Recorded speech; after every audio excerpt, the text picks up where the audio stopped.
এই মুহূর্তে একটা বড় খবরের দিকে নজর রাখতে হচ্ছে। বড় খবর এখনো পর্যন্ত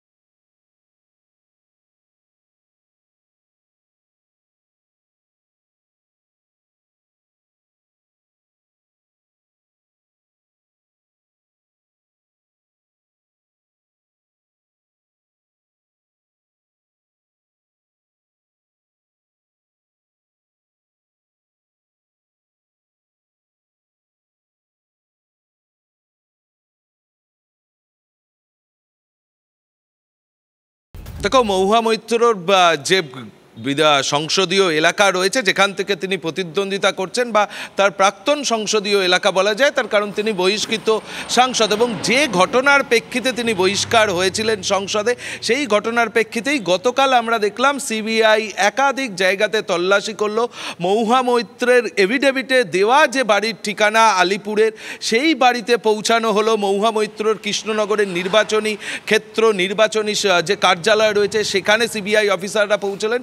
এই সমস্ত বিষয়কে মহুয়া মৈত্র দুপাতার চিঠিতে উল্লেখ করে কেন্দ্রীয় নির্বাচন কমিশনকে যেমনভাবে তিনি চিঠি পাঠিয়েছেন, প্রতিলিপি রাজ্যের মুখ্য নির্বাচনী আধিকারিকের অফিসেও তিনি পাঠিয়েছেন এবং যেখানে তিনি মূলত তিনটে দাবির কথা বলছেন। তিনি বলছেন যেহেতু নির্বাচনী বিধি চালু হয়ে গিয়েছে, ফলে এই সময় এজেন্সি কীভাবে কাজ করবে তার একটা ফ্রেমওয়ার্ক কমিশনের তরফ থেকে তৈরি করে দেয়া হোক।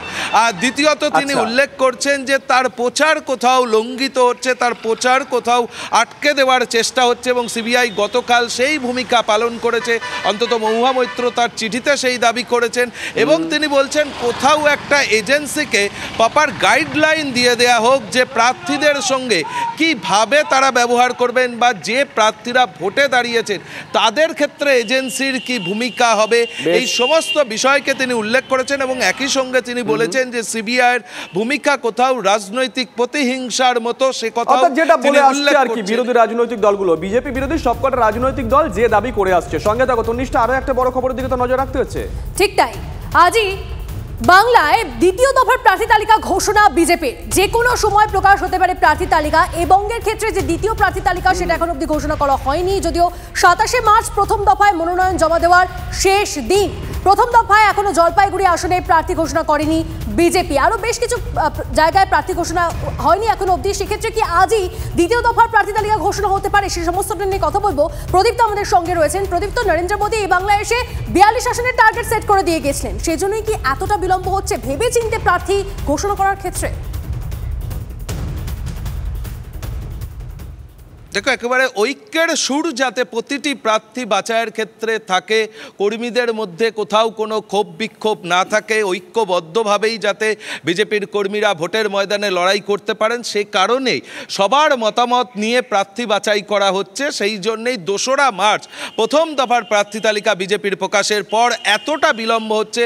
বারংবার আমরা দেখেছি সুকান্ত মজুমদার, শুভেন্দু অধিকারীরা তারা বৈঠকে বসেছেন এবং বৈঠকে বসার পর গতকালও আমরা দেখেছি যে সুকান্ত মজুমদার তিনি দিল্লিতে যান, অমিত শাহ, জেপি নাড্ডাদের সঙ্গে বৈঠক করেন এবং সেই বৈঠকের নির্যাস নিয়েই কিন্তু প্রধানমন্ত্রীর উপস্থিতিতে যে বৈঠক বিজেপির কেন্দ্রীয় নির্বাচন কমিটির হয় সেখানে তারা আলাপ আলোচনা করেন। বাংলার সঙ্গে উত্তরপ্রদেশ, রাজস্থান এবং উড়িষ্যার প্রার্থী নিয়েও আলোচনা হয়, কিন্তু আমাদের মূল ফোকাসটা কিন্তু বিজেপির প্রতি থাকছে। তার কারণ আমরা বাংলার বিষয় নিয়েই কথা বলছি এবং সেই জায়গা থেকে দাঁড়িয়ে কোথাও হয়তো আর কিছুক্ষণের মধ্যেই আজকে বিজেপির একটা আংশিক প্রার্থী তালিকা প্রকাশ হতে পারে, সেই সম্ভাবনা ক্রমশ উজ্জ্বল হচ্ছে। আর একান্ত যদি কোথাও কোনো সমস্যা তৈরি হয় তাহলে সেটা মঙ্গলবার হবে। তবে তন্নিষ্ঠা, বলে রাখা ভালো যে পূর্ণাঙ্গ যে 23 জনের প্রার্থী তালিকা সেটা হয়তো প্রকাশ করা যাবে না, তার কারণ এখনো কয়েকটি জায়গায় আলাপ আলোচনা বাকি রয়েছে, যেটা সেক্ষেত্রে আমাদের সেদিকে নজর থাকবে। প্রদীপ্ত, আপাতত ধন্যবাদ। আজকে আশা করি 20টি হয়ে যাবে। আজকে আশা করি 20টি হয়ে যাবে। একে তো নীতির লড়াইতে পিছিয়ে গেছে, রুটি কাপড়া ওর মাকানে নেই, বাংলার প্রতি বৈষম্য, প্রতিহিংসা, বাংলার সম্মানে আঘাত করা, তার সঙ্গে উন্নয়ন, এবং বিজেপি ক্যান্ডিডেট খুঁজে পাচ্ছে না। এখন জোড়াতালি দিয়ে এদিক ওদিক থেকে এনে একটা জোড়াতালির ক্যান্ডিডেট হয়তো যদি রাখেও, কিন্তু that will be too early for the next election, not for the coming election. BJP এখনো পর্যন্ত প্রার্থী ঘোষণা করতে পারলো না, সেটাই বুঝিয়ে দেয় তাদের অনিশ্চয়তাটা কতখানি। এবং উল্টো দিকে কেন্দ্রীয় বিজেপির আজকে এত খারাপ অবস্থা যে ইলেকশনে কি হয় সেই অস্থিরতা থেকে তারা বেশি নির্ভর করছে ইডি সিবিআই ইনকাম ট্যাক্সের ওপরে। এই সমস্ত মিলিয়ে যদি দেখেন তাহলে পরিষ্কার বোঝা যাবে যে বিজেপি নামক রোগীর অবস্থাটা ভালো নয়। আমরা অ্যাডভান্টেজে আগে ছিলামও, আছি এবং থাকবো। আমরা তো তৃণমূল কংগ্রেস নয় যে 50খানা সাধারণ সম্পাদক, একটি জেলায় 51খানা আর একটি জেলায় 75খানা, ওরকম আমাদের পার্টিতে হয় না।